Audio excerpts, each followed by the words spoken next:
નવનીતભાઈ પર થયેલા લુખ્ખા તત્વો દ્વારા હુમલાને લઈ કોળી સમાજના આગેવાનો આવી રહ્યા છે નવનીતભાઈની મુલાકાતે। ત્યારે ગઈકાલે હીરાભાઈ સોલંકી તેમજ મહુવા કોળી સમાજના આગેવાનો હોસ્પિટલમાં નવનીતભાઈની મુલાકાતે આવ્યા હતા। તો આજે ગીર સોમનાથના ધારાસભ્ય નવનીતભાઈની મુલાકાતે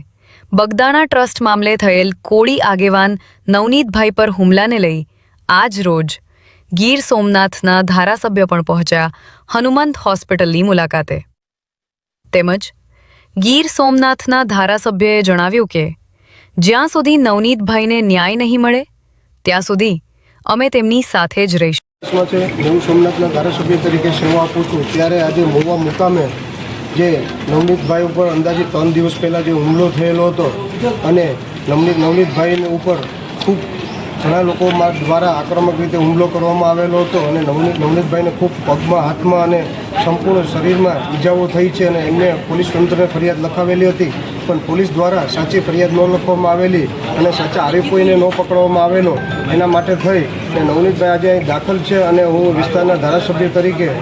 નવનીતભાઈની મુલાકાત લેવા માટે આવ્યો છે અને નવનીતભાઈને ન્યાય નથી મળ્યો અને જ્યાં સુધી ન્યાય ન મળે ત્યાં સુધી હું સંપૂર્ણ એમની સાથે છે અને સંપૂર્ણ ધારાસભ્ય સોમવારે ગૃહપ્રધાનને મળવા જવાના છે અને જ્યાં સુધી નવનીતભાઈને ન્યાય ન મળે ત્યાં સુધી હંમેશા માટે નવનીતભાઈની સાથે રહીશ, કારણ કે હંમેશા